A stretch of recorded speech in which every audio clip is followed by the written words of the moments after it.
Pocket-Sized Pep Talk, the podcast that can help energize your business and your life with a quick, inspiring message.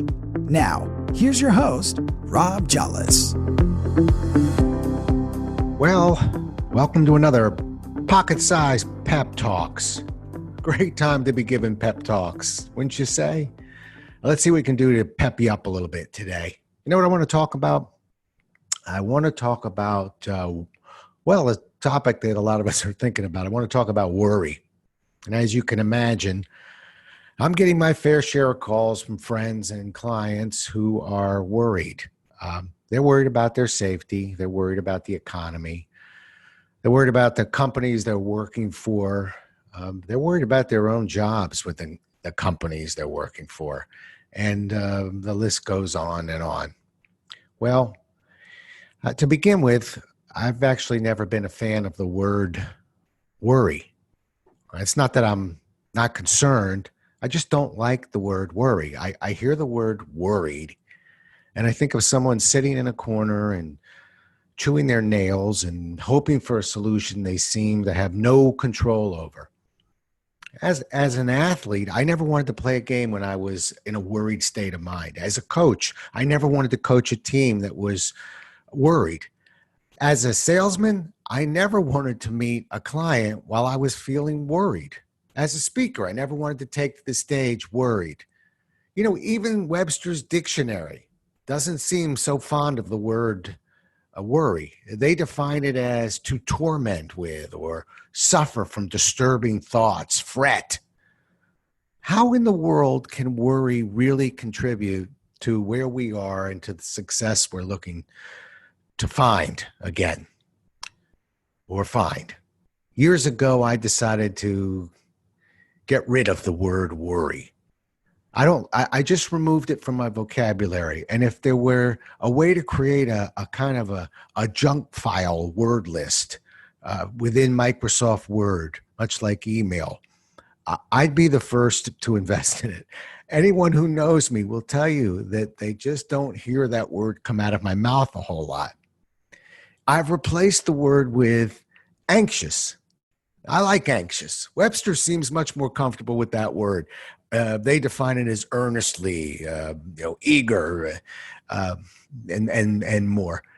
Now, that may sound like semantics to you, but to me, it goes deeper than that. I've never known anyone who performs better when they're worried.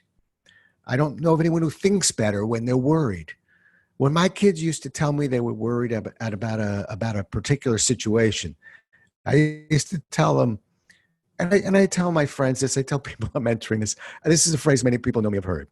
And the phrase goes like this: if I thought worrying about it would improve my chances of success by even 1%, I would be one of the most spectacular, and I can assure you, competitive warriors you ever saw. Now, as for being anxious, that I can relate to. You can channel that anxiousness to energy, to focus. And I truly believe it can contribute to your success. It's amazing sometimes what a simple word change can do. So rather than push the thought of worry away, you can embrace the idea of being focused. One of my favorite quotes, you'll probably hear this on every fourth pocket-sized pep talk, but one of my favorite quotes, and it happens to be sitting by my coffee maker, so I can see it when I grab a cup of coffee to start my day. One of my favorite quotes is simply, worry is the misuse of your imagination. So, are you guilty of misusing your imagination from time to time? Now, let's go further. Let's take it a couple steps further. All right. So now you've got the philosophy at least, and maybe that took the edge off. Let's take it a step further. Let's try and take specific, actionable steps to stop the process of worrying. We can pull that off. We've had a good night. To me, it involves kind of three versions of positivity. Okay. And so let me tell you what I mean.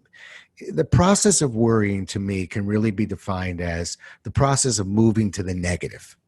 That's to my vision of what worrying is. It's the mind just continuing to slant to the negative. In other words, when we begin to worry, we aren't worrying about what's going to go right. We tend to focus on what's going to go wrong. And the more we worry, the easier it is to look at all the negatives. Soon we're immersed in worry. And often we're unconsciously, we see everything that crosses our path as negative, just keep slanting negative. For instance, we're worried about our safety right now. We're worried about our economy. We're worried about our jobs and the companies we're working for. Can't argue with that. And once those thoughts cross our mind, we can move into one of two directions. The first and the easiest direction is to worry. And here come the what ifs. We're worried about safety. What if I get sick? We're worried about the economy. Oh, what if the economy gets even worse? We're worried about our jobs, the companies we're working for. Okay, well, what if I lose my job? Okay, so in a sense, let's try and apply the positives to these things. So let's think positively. All right. So speaking of what ifs, what if you were forced?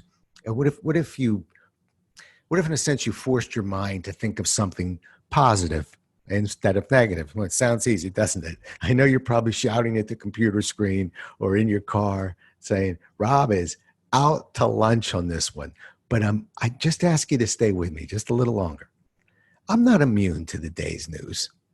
Every seminar I had on the board has been canceled, and being tied to event planning, training budgets, and travel, I'm right in the eye of the storm with many of you.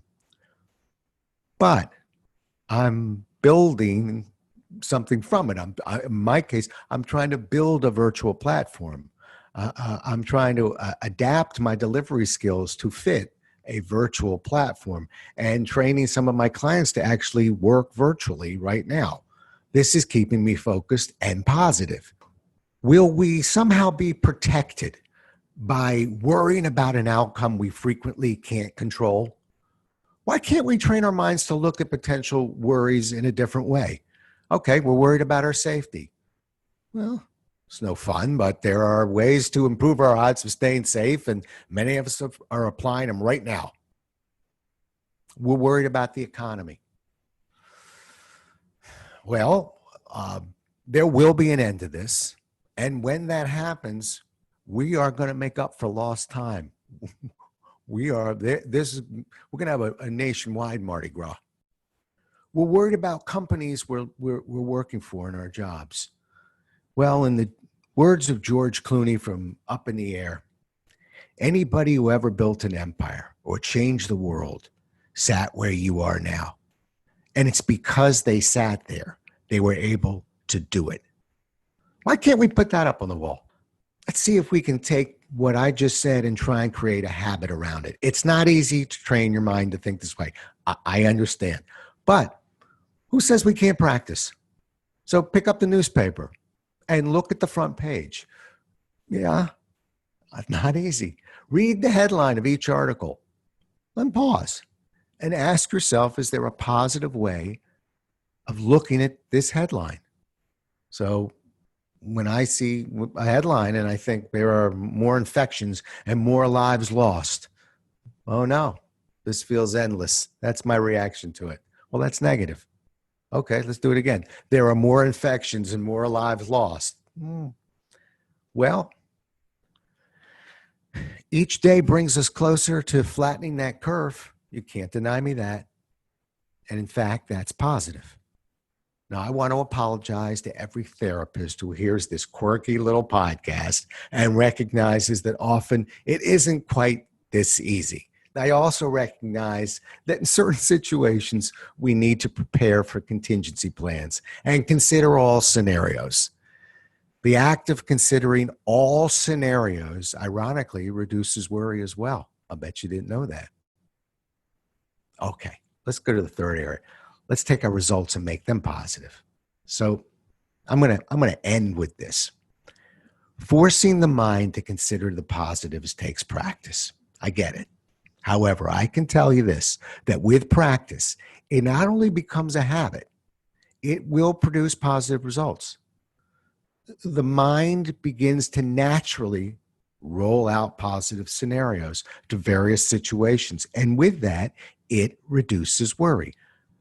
Well, I enjoyed getting that off my chest. I hope it helps. We don't have to run away from worry. We don't have to be afraid of the word worry. We just have to stop using that word. We just got to remove it from our vocabulary. There's other words. And we don't need to misuse our imagination. And we can train the mind to move to the positive. For goodness sake, some things, some terrible things, we can't get to the positive. But for the most part, let's not undersell ourselves. For many things, we can see a positive side. We can expect positive results. And we can think positively. Hang in there, everybody. Thanks so much for listening. If you enjoyed today's show, please rate and recommend it on iTunes, Outcast, or wherever you get your podcasts. You can also get more information on this show and Rob at jollis.com.